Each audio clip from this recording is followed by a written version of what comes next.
internal cost-cutting campaign that essentially is targeting a growing financial burden for the company, the treatment of thousands of children with autism around the country. The company says that they are actually preventing new providers from joining their networks and terminating existing ones who are already in the network.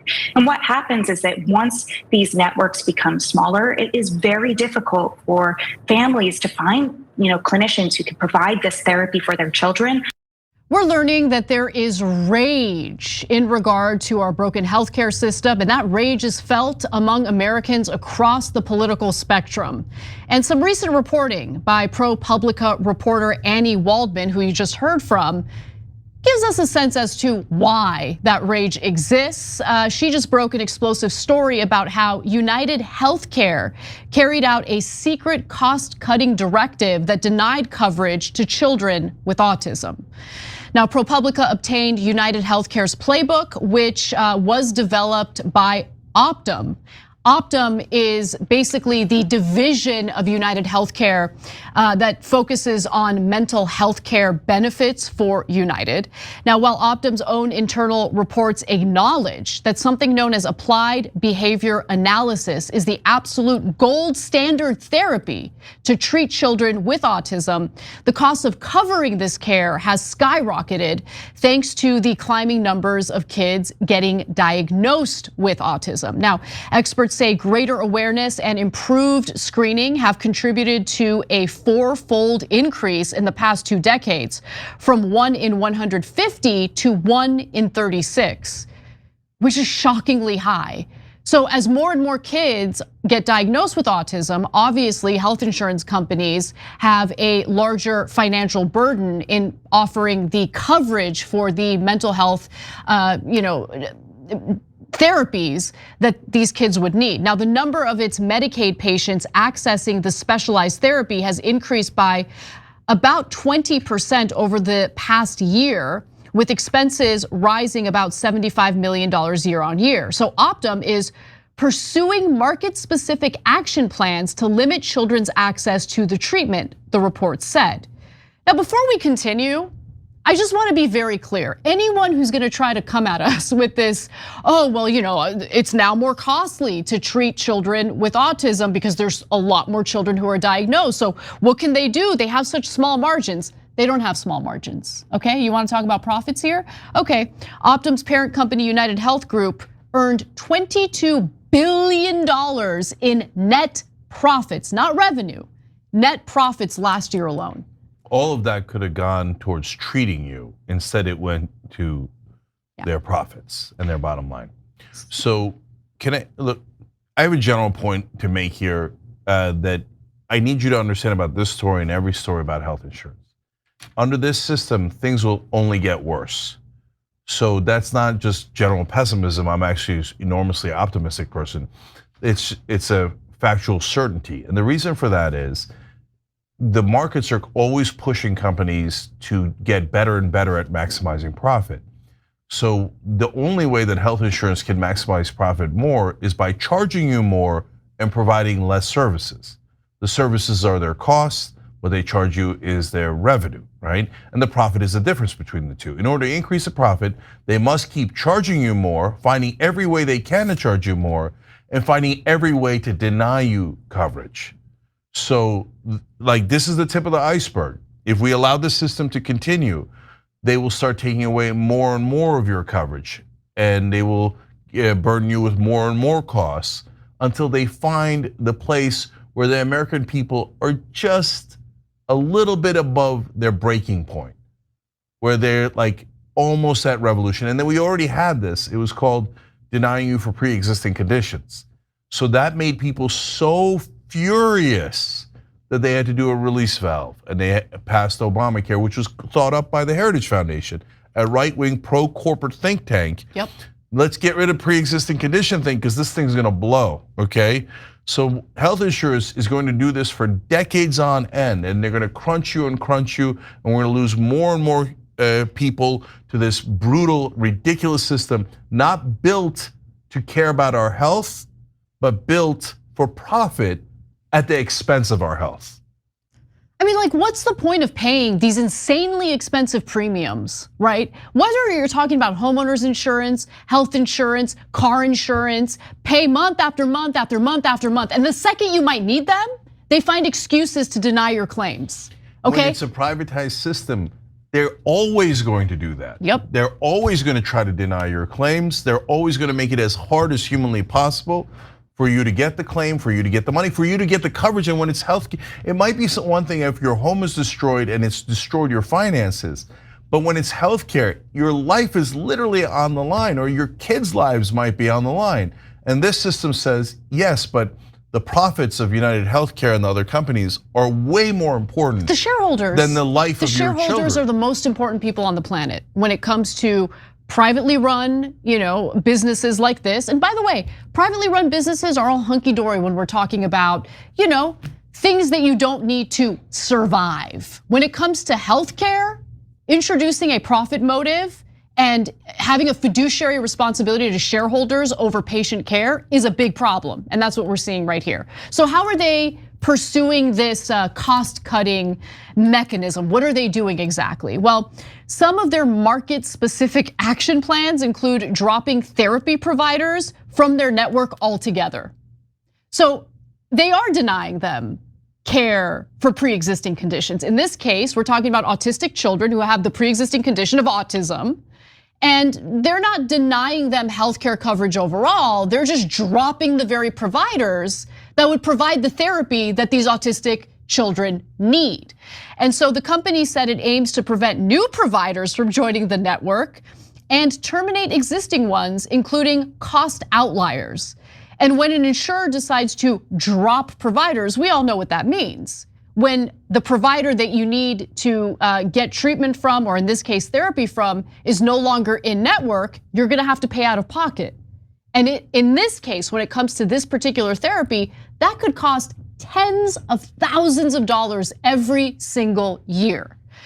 And so the company has calculated that in some states, this reduction could impact more than 2/5 of its ABA therapy provider groups in network and up to 19% of its patients in therapy. And by the way, making matters worse, the way that they're carrying out this policy specifically targets the poorest and most vulnerable children who are actually covered through the company's state-controlled Medicare plans.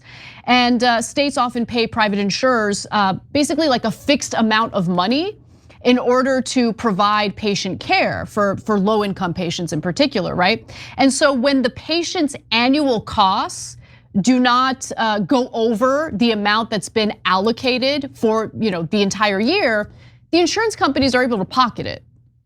And that creates a perverse incentive, right? It creates an incentive to take the money, provide less care or coverage for the providers, and then they get to maximize how much money the insurance companies keeps for themselves. This is all elementary. So that's why when people in media talk about, or in politics talk about, these companies need to do better, that doesn't mean anything at all. That makes it sound like it's a moral question. And in a macro sense, it's a moral question because this is an immoral system.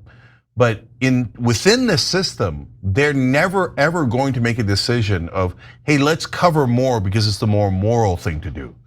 And let's choose to make less money for our shareholders. Because if you make that choice and it's written down somewhere, you will be immediately fired. And that's not like a theoretical thing or a maybe thing. There is no CEO who wouldn't get fired if they told their shareholders, I am choosing not to maximize your profits. I am choosing to do the moral thing and to give our customers more, etc. No, you'll be removed from the building, okay? So this is an absurd conversation. And to my right-wing friends who think that everything is communism the minute you mention government, guys, we're not talking about privatizing jeans or burgers or cars. You want to make all the maximum profit you can on jeans, and that's your business, man. If people want to buy your brand, that's up to them, right? So we're totally fine with that. You want to add private health insurance on top of universal healthcare, no problem, okay? But to say, no, the actual health insurance that we all need if something goes terribly wrong, especially for people who can't afford it, that shouldn't be the government's responsibility to protect their lives. We should throw them to the wolves of the free market system. And the free market system in that case doesn't care about their lives. It cares about profit. And they make more profit if they treat you less. It's an inarguable point. It's the same thing with cops, firefighters, and the military. The core job of the government is to protect its civilians. And the same exact thing applies to health insurance. The final thing I'll say about this is, look, Optum, by doing this, might be breaking federal laws. There is a federal law known as the Mental Health Parity Act. And essentially what that does is it requires healthcare insurers to provide the same access to mental health care as they do to physical care.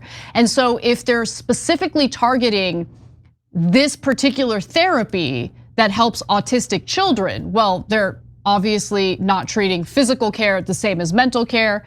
And so ProPublica even previously reported a story involving UnitedHealthcare paying a multi-million-dollar settlement after getting in trouble for essentially targeting therapy coverage in a way that violates this federal law.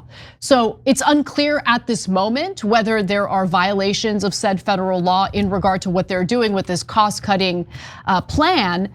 But nonetheless, whether or not they're breaking the law, what they're doing here is really hurting children who need behavioral therapy in order to get better, in order to be part of society and not struggle as much as they're struggling with autism at the moment. And obviously autism is a spectrum.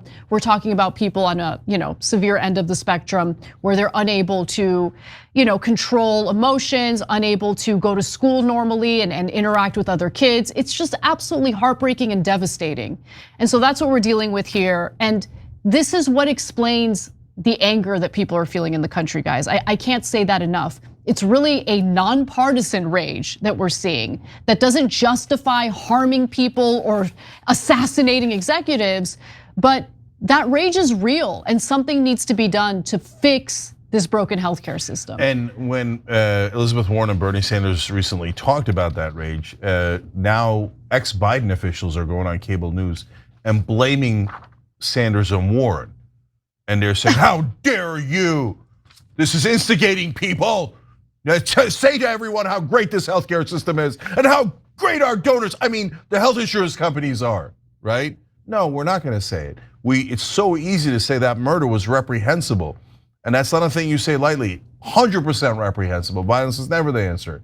But no, corporate goons in Washington, we are not going to kiss the ass of your donors while people die just because you want to go and get more campaign contributions.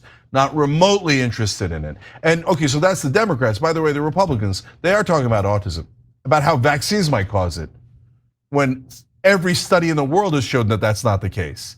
So look, Robert Kennedy Jr. is a wild card, right? So if he's the head of HHS, those vaccines might be an issue, but who knows? A wild card might look into this too.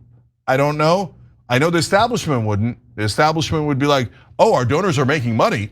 And again, Democrat or Republican, they're like, yes! But hey, 76,000 people a year died just because they don't have health insurance, let alone the people that die because they don't get the coverage, even if they have health insurance. And establishment Republicans and Democrats would say, did the check clear? Then I don't care at all. So what is RFK Jr. gonna do, if anything? We don't know, the jury's out. But if he takes this issue and turns it into vaccines, then we're screwed either way. Thanks for watching The Young Turks, really appreciate it. Another way to show support is through YouTube memberships. You'll get to interact